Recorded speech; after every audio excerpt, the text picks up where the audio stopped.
Hi folks, Canadian Prepper here. We live in a bizarre world.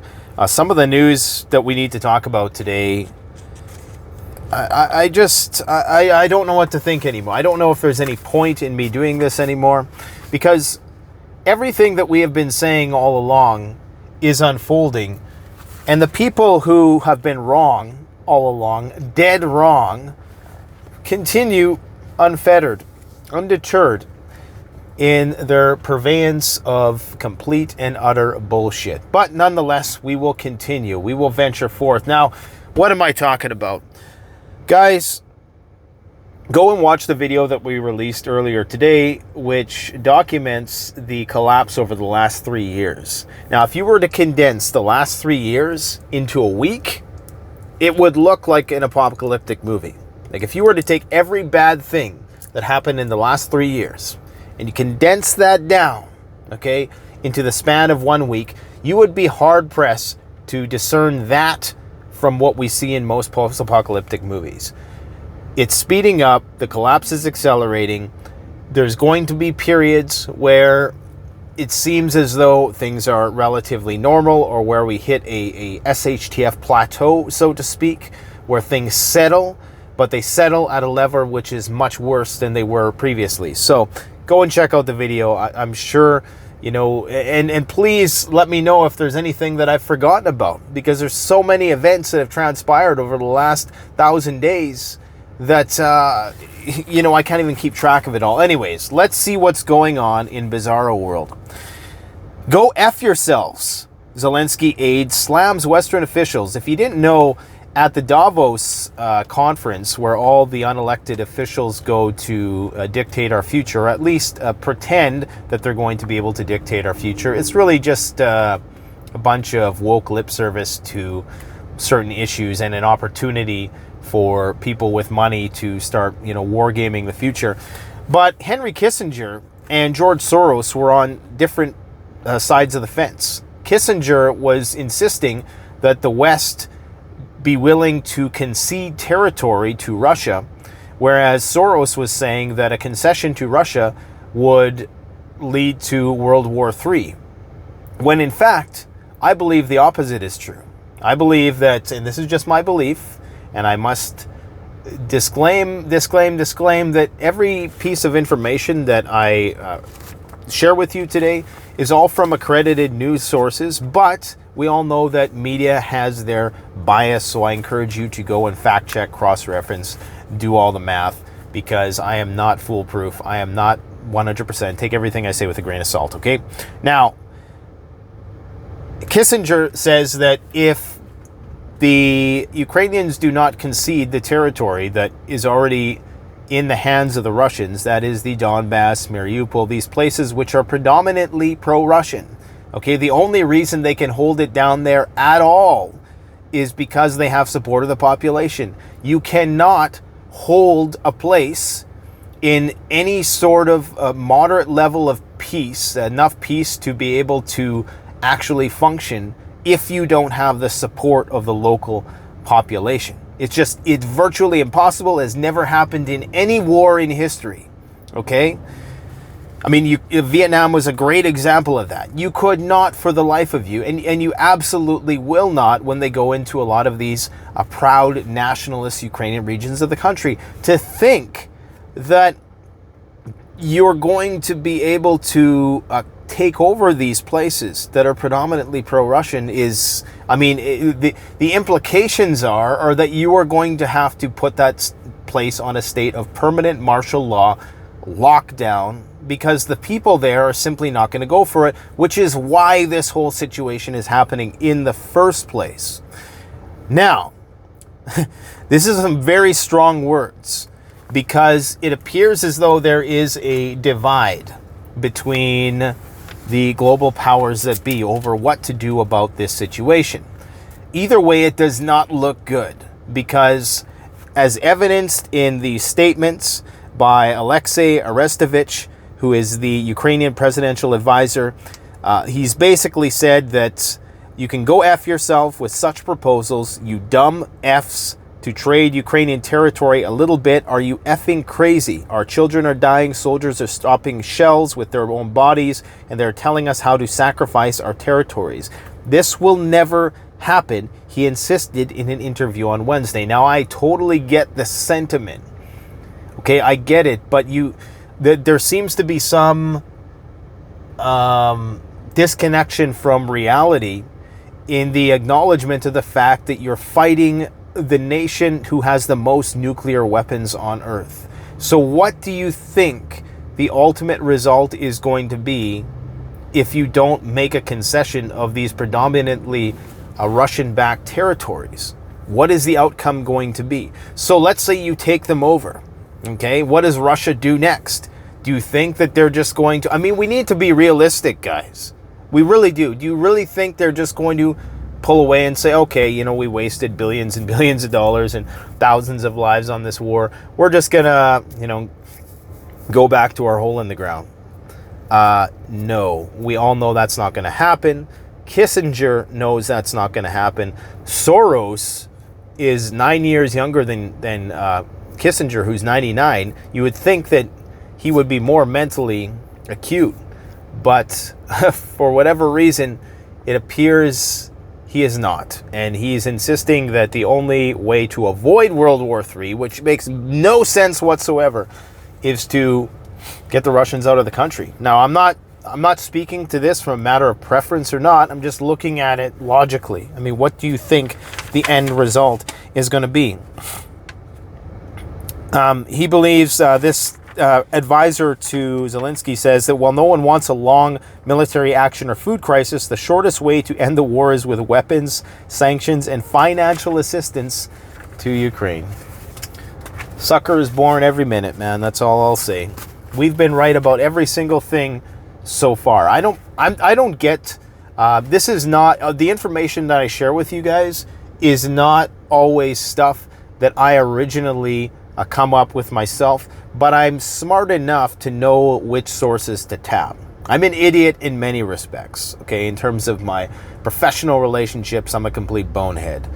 There's a lot of things that I lack in my intellectual palette, but I know who's a bullshitter and who's not.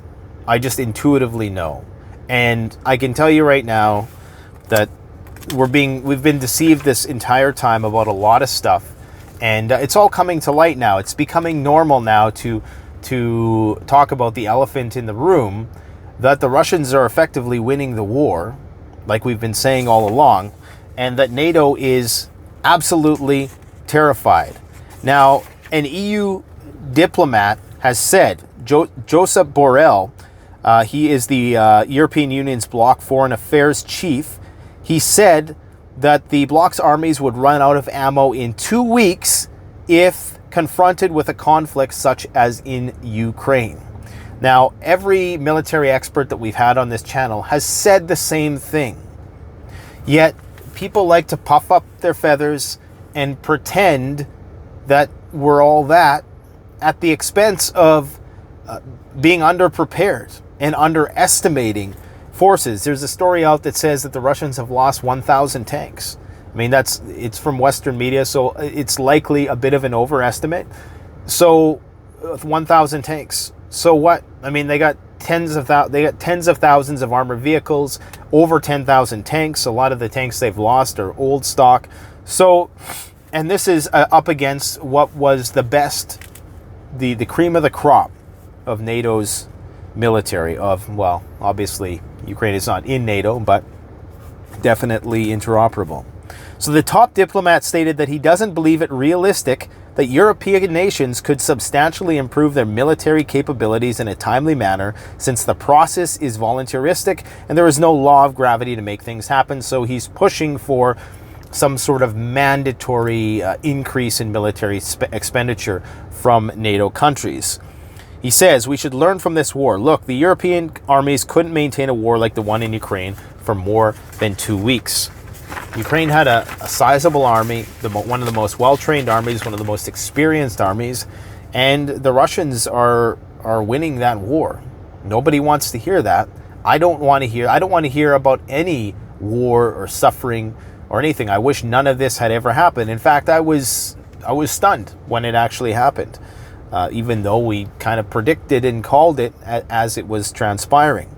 Not because of information that myself personally was aware of firsthand, but because I knew who to listen to. Don't believe, and he also says this, and this is very important. I've tried to say this. I've never said it in such a cogent and succinct and short and sweet of a way. Don't believe that peace is the natural state of things. The natural state of things is war. I repeat, don't believe that peace is the natural state of things. The natural state of things is war, and we in Europe, we have been accustomed to believe that peace is the normal state, and I hope we are not going to learn that this is not the case, he said. Ultimately, we will. And that's a very, very important quote that everybody must remember, because it's so easy to forget. Now, even the New York Times is coming out, and the Ukraine has slammed the New York Times for its editorial urging Joe Biden to limit the arms, money, and political support offered to Kiev, branding it a manifesto of appeasement.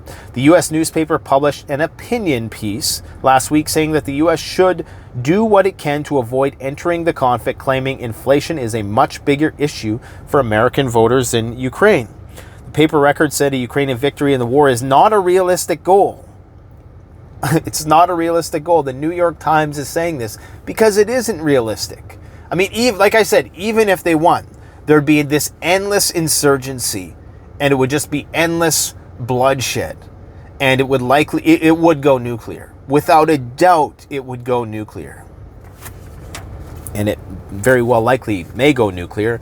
Even Donald Trump has suggested that nuclear war, take it for what it's worth, it's Donald Trump. Some of you really love Trump. Some of you that subscribe don't like him, whatever. This is not a popularity contest here.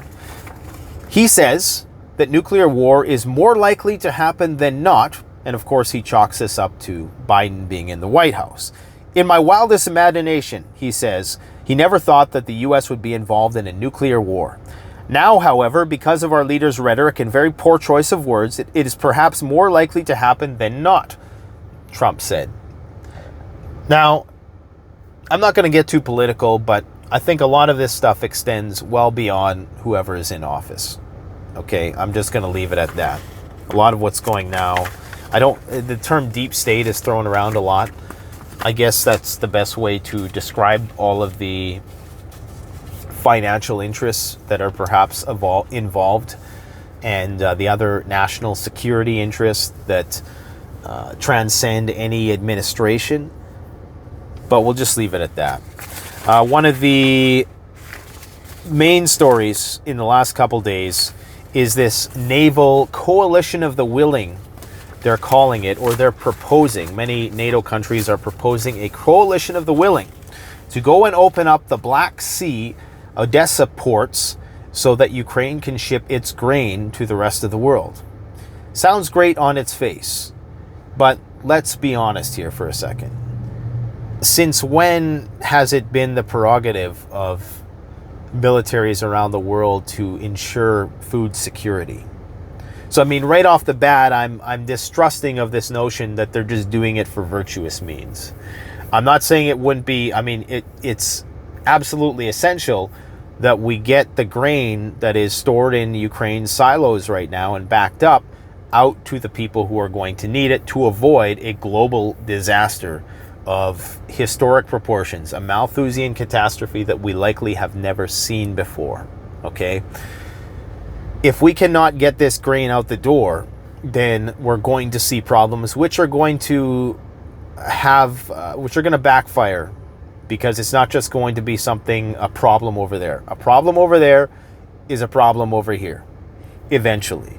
So Russians are saying the only thing stopping it is the mines that the Ukrainians have laid. The Ukrainians say no, it's the Russians who've mined the Black Sea. And I'm not even going to begin to speculate because I have no idea what is actually transpiring there. All we know is that what the international community is proposing is that they go in there in international waters with a naval fleet to escort these grain ships. And I mean, the tension in the Black Sea has been high for years between the Royal Navy and Russia in particular. To think that you're going to send in a fleet right now is, I mean, it seems like madness at this point. You know, that's when I would have my bug out bags at the door, because that's where it all could flare up. That's where you're going to have head-to-head confrontations with NATO and Russia. And there are talks that I'm hearing from people who are on the ground now that there are plans to do Odessa next, to create the land bridge all the way to Transnistria. And there's still stuff going on in Moldova right now. So, and they want to cut Ukraine off from the Black Sea entirely. So if they do that, and maybe this is why they're rushing to get some naval ships in there, I really don't know, you know, what the end goal is. Are they just going to abandon it? Now they got the 40 billion out the door. Is that it? Is that all they wanted to do? Is this going to be a non-issue now? Did they know it was a losing battle from the start? Is this all just theatrics? Who knows? I'm really curious to know what your guys' thoughts are, because I don't have all the answers, okay? All I know is that the situation is brewing. They're talking about intervening to try to break this blockade. Whoever is responsible for the blockade, like I say, I don't know if it's the Russians who have mined it, is it the Ukrainians who have mined it. It's some people say it doesn't make sense that the Russians have mined it because they're the naval power in the region. So why would they mine it? You know, it would be more of a risk to themselves. Others might say, well, no, they mine it because they don't want, you know, Ukrainians shipping stuff out, or, you know, I mean, there's 101 explanations. I'm not an expert, so I can't really speak with any authority about it. But this is where things could get really, really hot. I don't buy the line that it's all just for virtuous purposes and we just want to feed the world and make it a better place. I don't believe that. I'm sorry, but I don't. You know, maybe there's more of a, if anything, it's more of a financial motive, but who knows? Maybe there's some good people up high too. You just never know, right? Can never rule that out. What else do we got in the news? Ukrainian weapon-grade nuclear materials prompt alarm. The Zaporizhzhia nuclear power plant stores tons of enriched uranium and plutonium. The IAEA director has said the UN's nuclear watchdog is worried about the fission materials that could potentially be used to produce a nuclear weapon that may go missing in Ukraine. The nightmare scenario was shared on Wednesday by Rafael Grossi, the Director General of the International Atomic Energy Agency.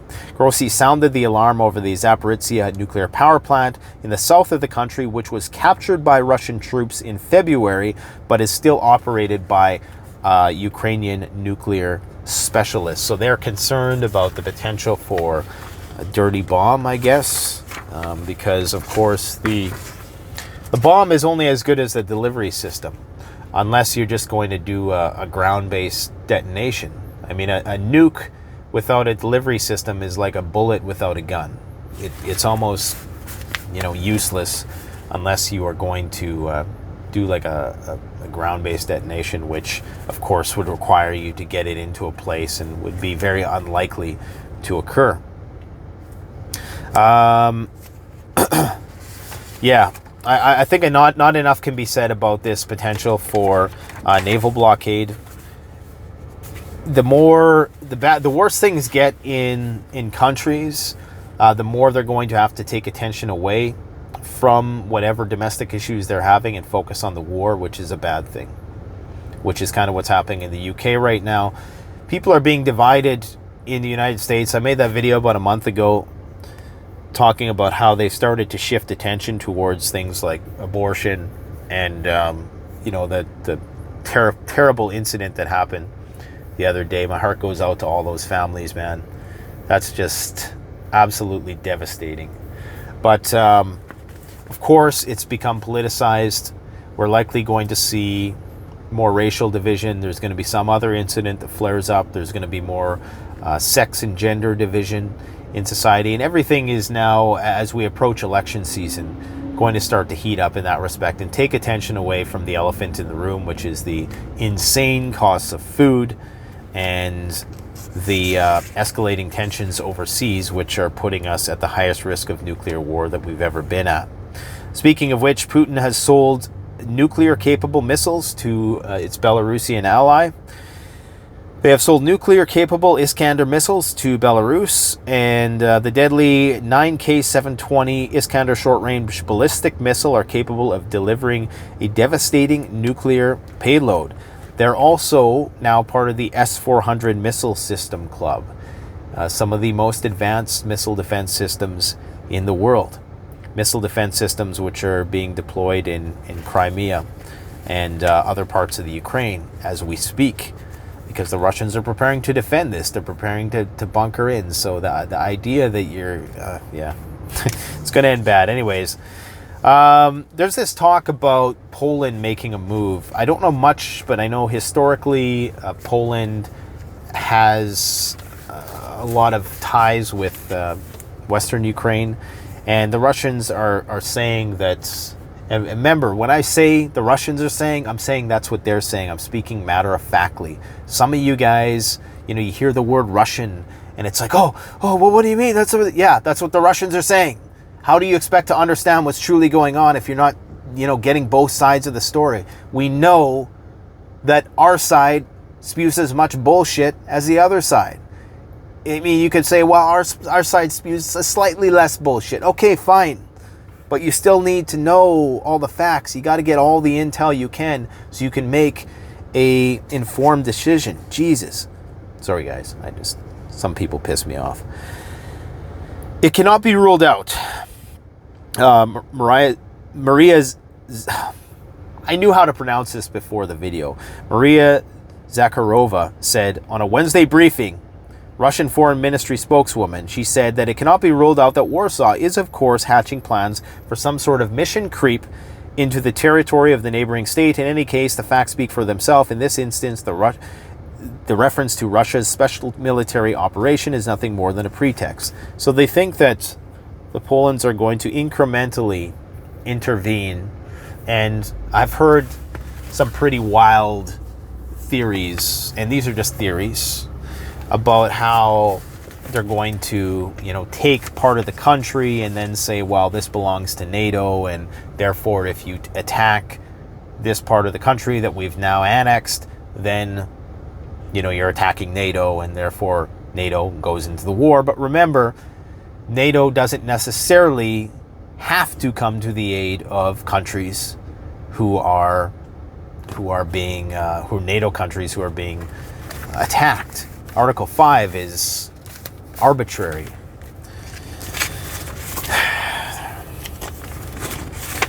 Pakistan is becoming destabilized. You know that country with nuclear weapons?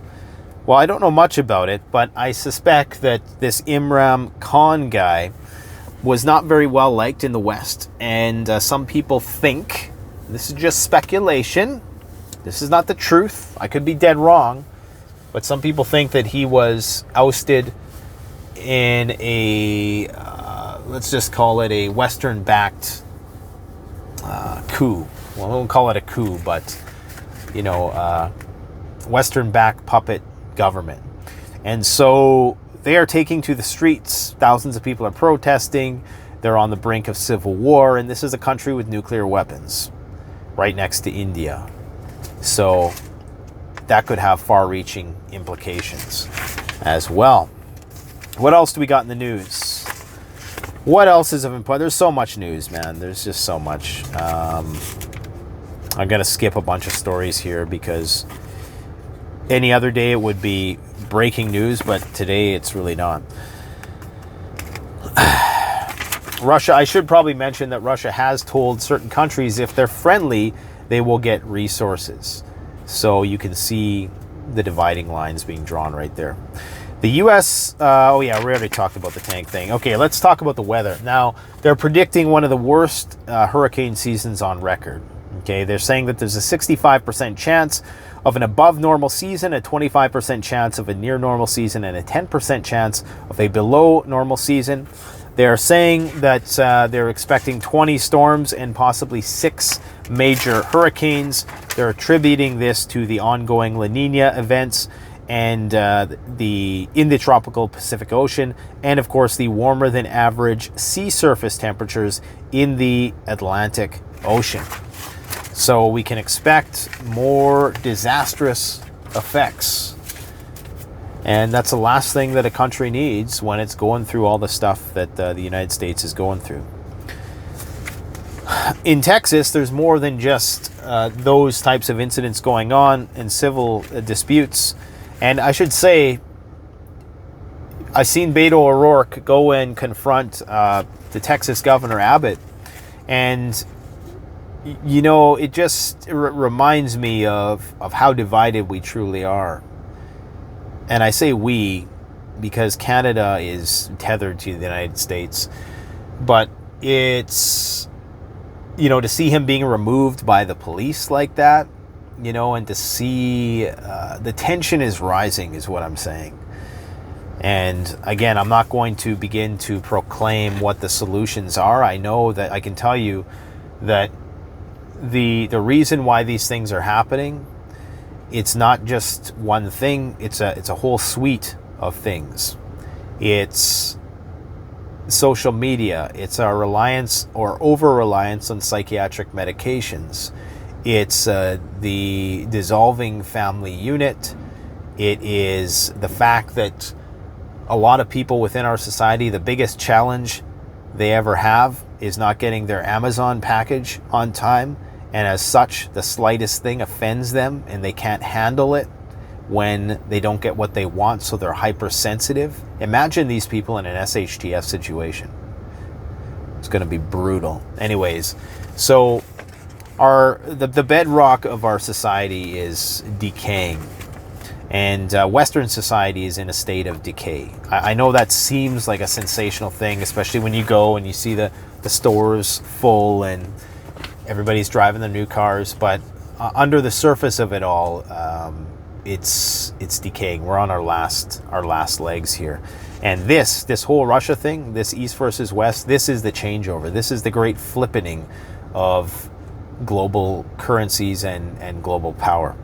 The U.S. on track to break over 100 temperature records in the next week, amid record heat waves. Highs between 15 to 25 degrees above average have been forecast, with temperatures reaching 90s to 100s across the southern plains. 11th day in a row of record temperatures. Now, as we've been saying all along, we called this one too. Supreme Court allows Biden administration to continue counting the cost of planet warming emissions for now. So, they're saying, don't worry about it for now. We're not going to worry about this climate change stuff because it's World War III and we need to get energized.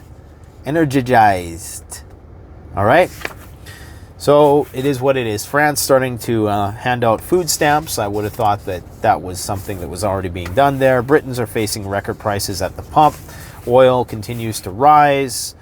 What else do we got? Oh, the markets are kind of leveling off, it appears. What does that really mean? Not a whole lot of anything. If anything, I think we're looking at either a melt up or the crash is going to continue. This is a fake out.